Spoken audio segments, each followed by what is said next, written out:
Greetings, everybody, and welcome to the Metal Magdalene with Jet right here on Metal Messiah Radio. Today we have a special guest joining us on the program. We have Richie Brown, guitarist and vocalist of the Floridian metal band Mindscar. Welcome to the show, Richie. Hey. Wake up, Richie. We're here. So Richie, was guitar the first instrument that you played?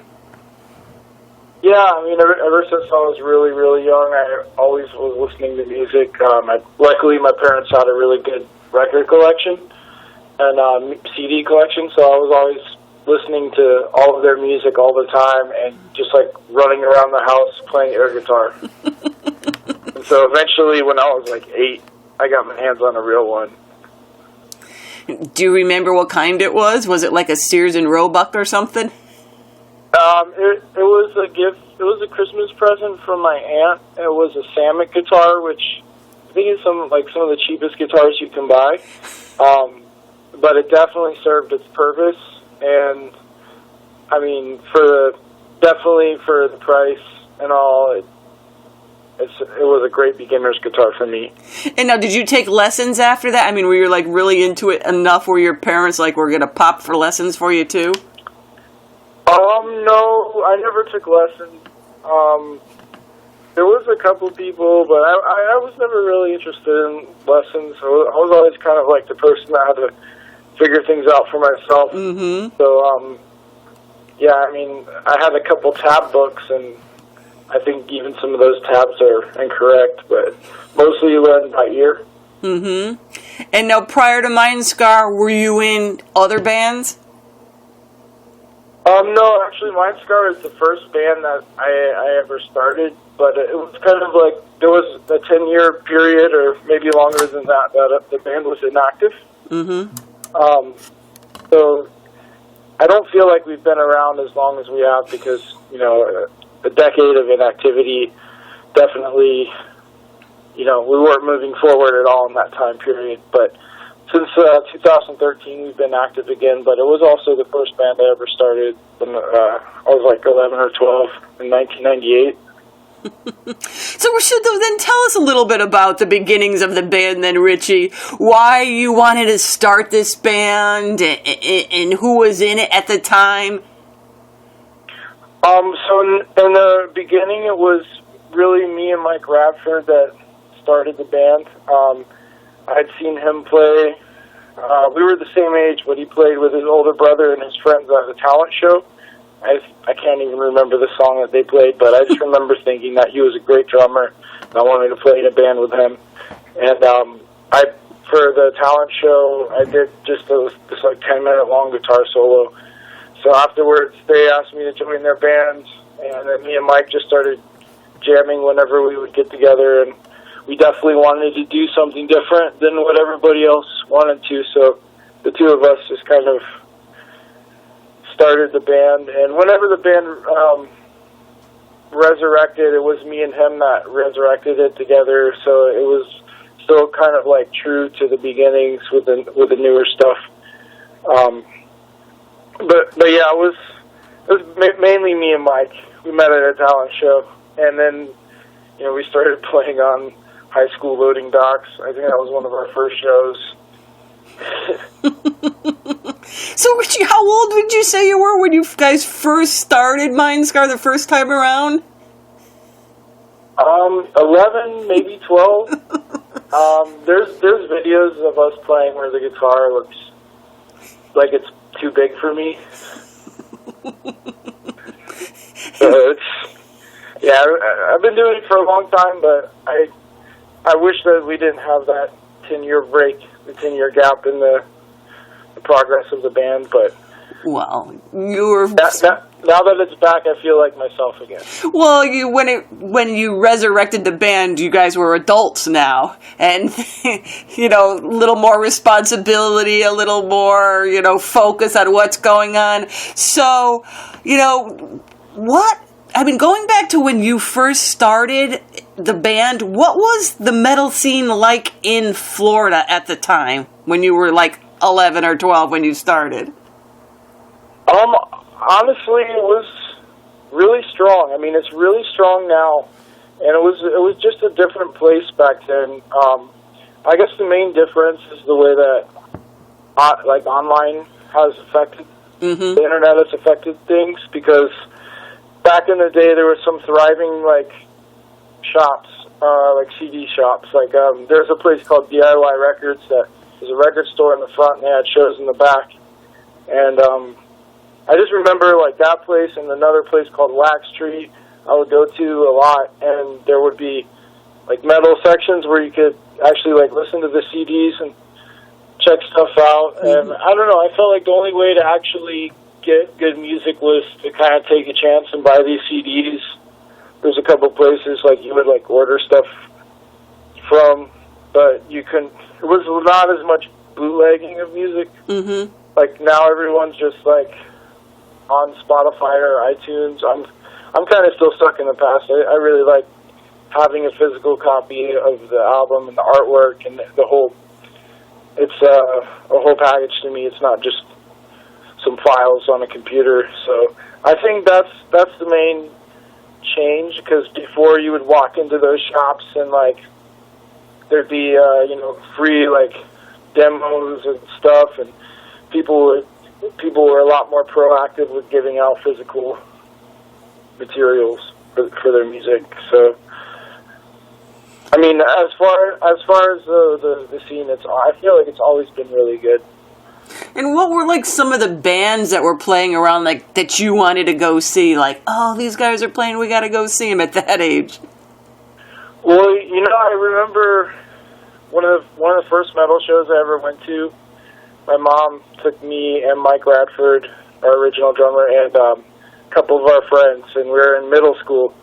She took us to see Cannibal Corpse, Nile, and Crisian, and it was one of the most impactful shows of my life, because I'd been exposed to metal, but not of that nature. I'd found like a Pantera song on the Crow soundtrack or something. Like that was the heaviest thing I had found at that time. And then when I saw Cannibal Corpse, Nile, and especially Crisian, I was just really inspired to want to play faster, and I just didn't know music like that existed.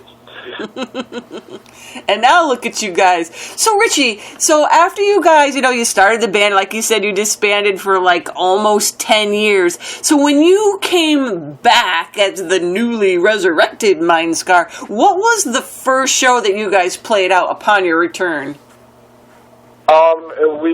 First show back was at the Brass Mug in Tampa with Massacre. Because they were kind of doing the same thing. They were resurrecting, and they had actually asked us to play the shows before we had even had a lineup, so it was kind of funny.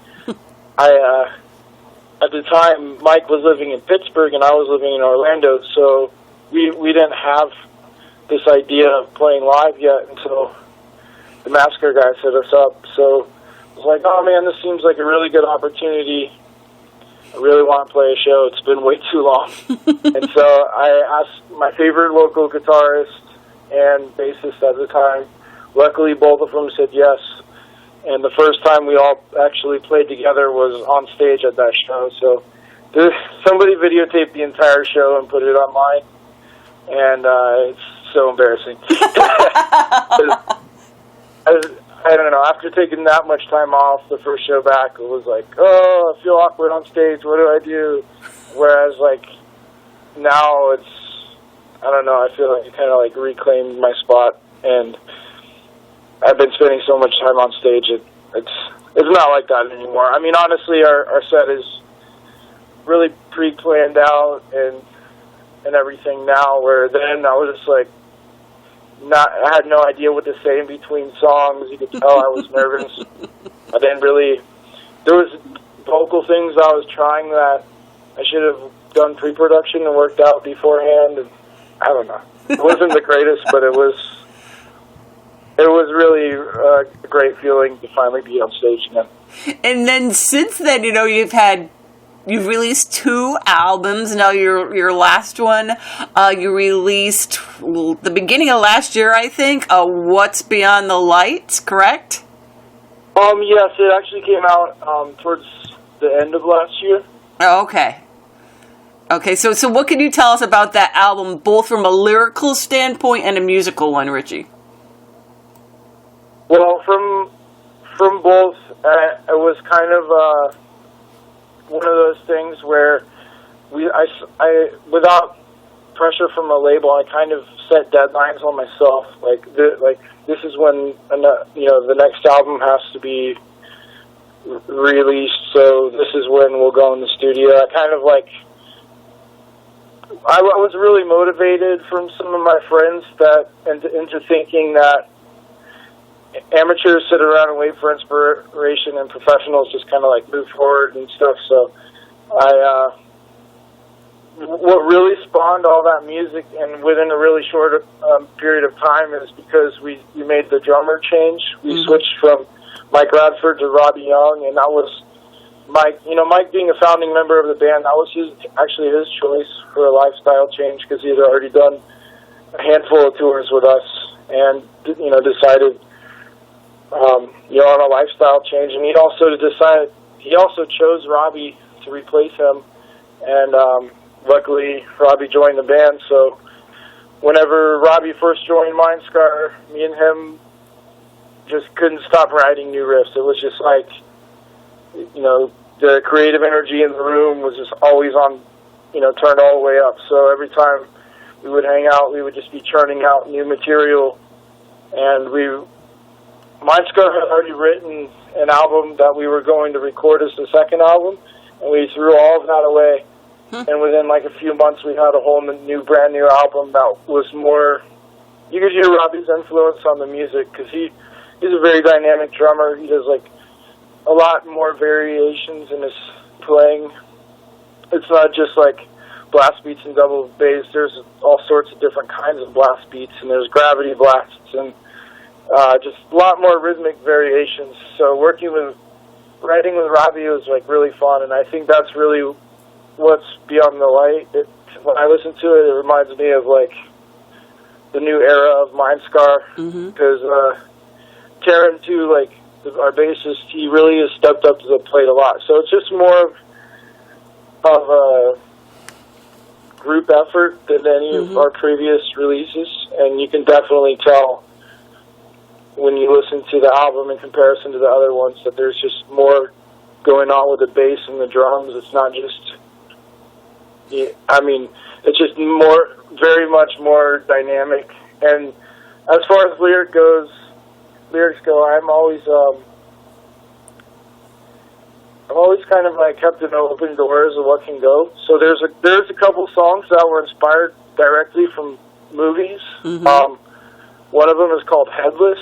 It's a newer film by Arthur Colifer, and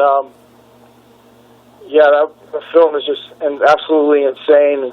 It really impacted us, so we made a song about that.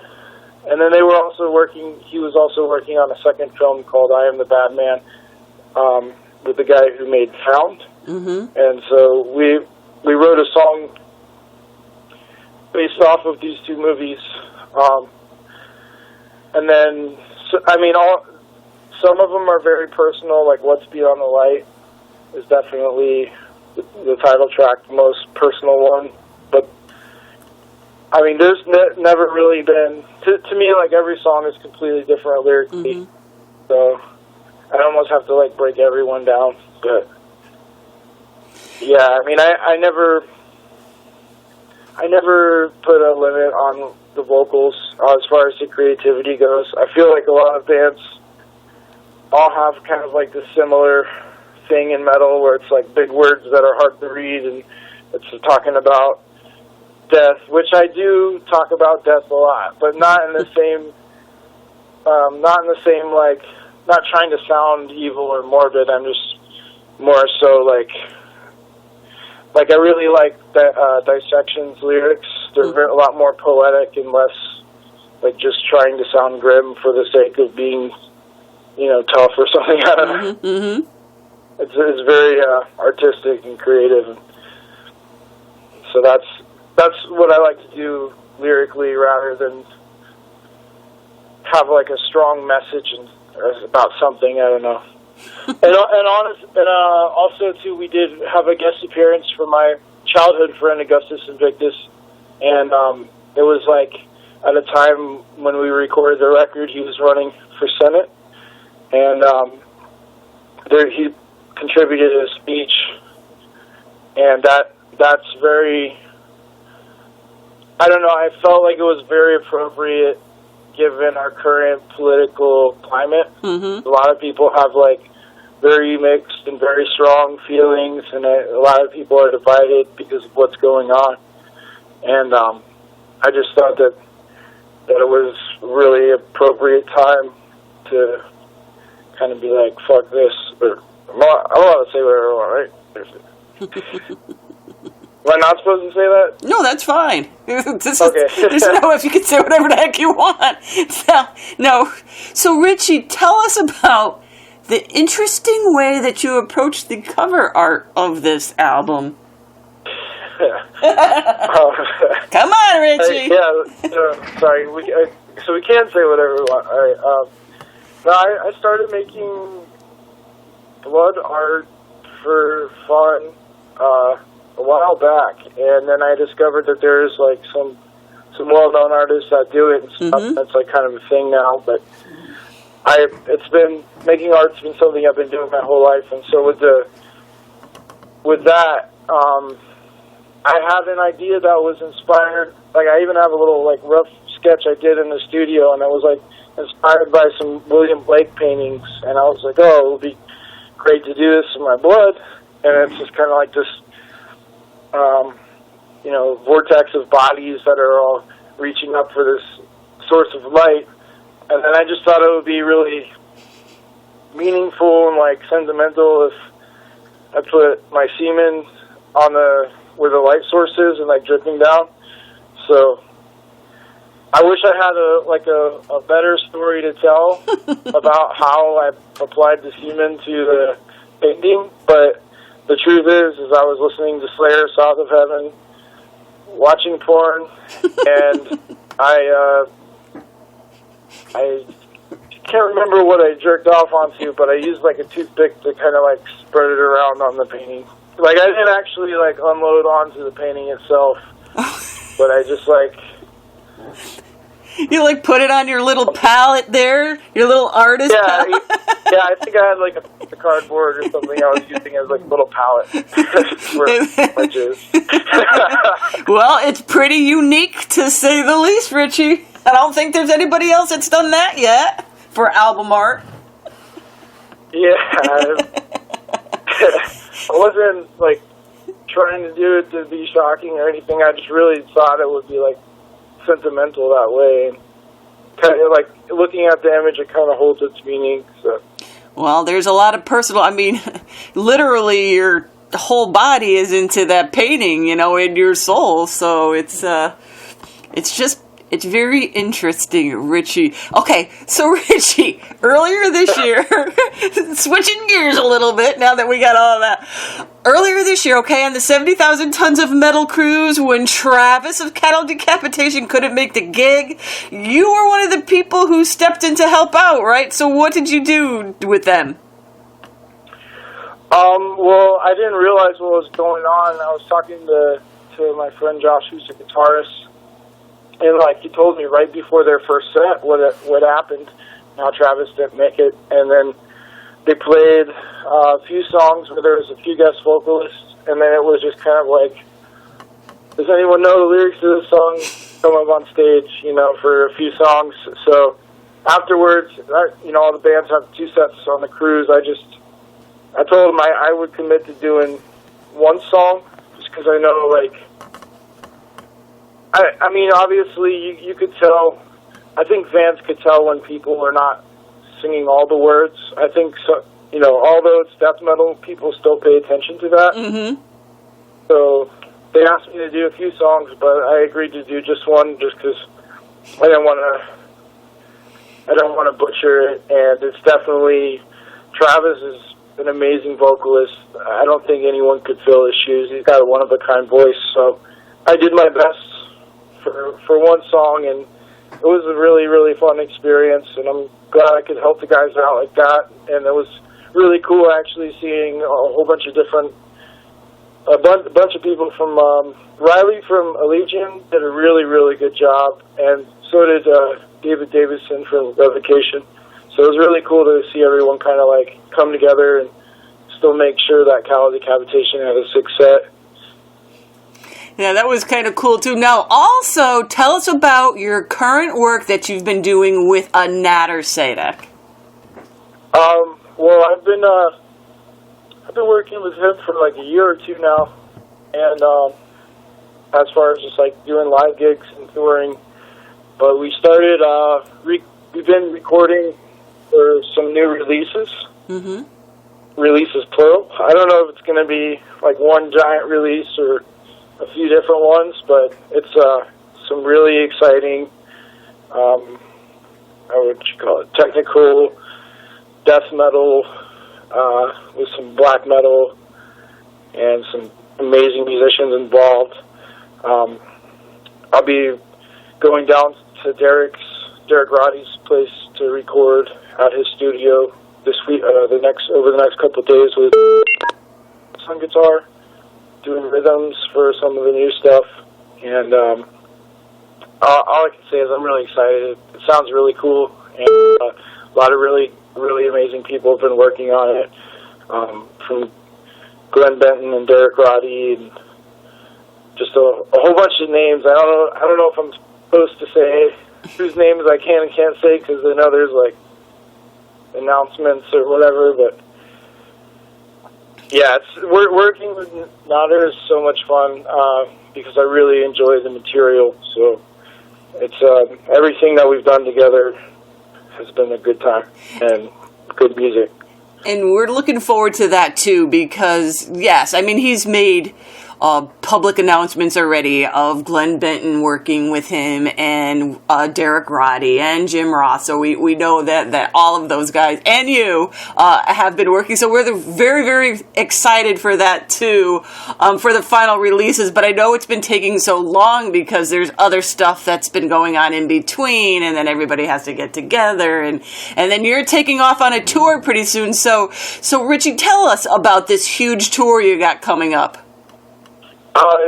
It's basically, this is without a doubt the biggest tour I've ever been on and Mindscar's ever done. It's the full U.S. tour. I think a lot of times bands do like one side of the United States, like the West Coast and the Midwest and, and Texas, but they don't do all the East Coast or something, but we're just doing the full thing. So, yeah, Mindscar's toured in the U.S. quite a bit.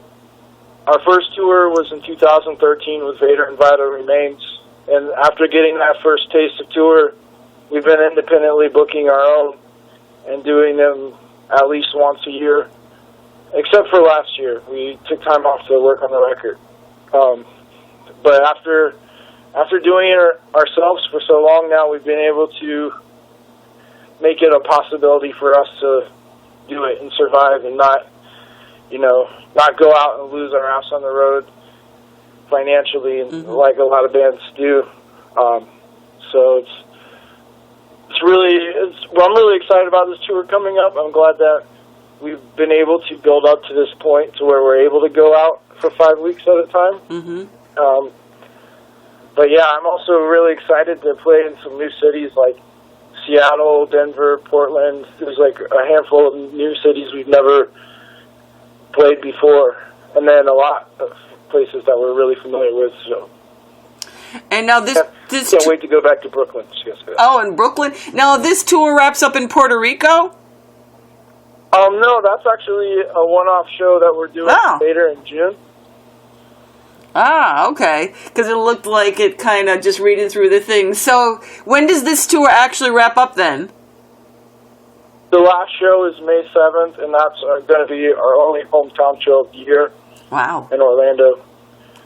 Cool. And then you said that the Puerto Rico show is a one-off show with Vader and somebody else, isn't it? Yeah, it's us and Vader, and then 2 local bands. Mm-hmm. And this is Vader's first time playing in San Juan. Oh, cool. Last time we've played there before, since it's like close enough to Florida. We played, and the last time was amazing. So the show with Vader is going to be ridiculous, because the show we did there last time wasn't with Vader. I mean, it was just with us. We were the only headline band, so it was us with local support. And then this is going to be like the next level. So I'm beyond excited for that one. So, Richie, tell us a little bit about your current gear. What kind of guitar you have, what kind of gear you're using. Well, right now I'm using some guitars that are from BC Rich, but they don't really sound the greatest. So I'm just kind of I use an Ed Roman guitar to record in the studio, and that one sounds beautiful. And you know, Ed Roman built like my favorite guitars, I think. And unfortunately, he passed away somewhat recently. But he had a huge guitar shop out in Las Vegas, and I was lucky enough to get one of his amazing guitars. But yeah, right now I'm just basically playing some guitars. I really do like Equilibrium guitars based out of Boston. I met them at NAMM this year, and have some really amazing instruments. And I think Kiesel also makes some really great instruments. So I don't know. I'm currently not endorsed by a guitar company, so I'm not 100% like in bed with one or something. And BC Rich is what I'm playing now, and everyone always asks me what kind of guitars am I playing, because I have the headstocks covered up. Just only because BC Rich hasn't, like, I'll be completely honest, I had to do surgery on my guitars to get them to stay in tune, because they're just cheap. And yeah, so I mean, cheap quality, not just in price. They are definitely affordable. Like the models I play are, you can find them on eBay or something, or brand new for like $600 or something. So they're good. They're good for the road, but I'm definitely seeking a better option in the near future. Something that sounds like an amazing guitar, but is also good on the road.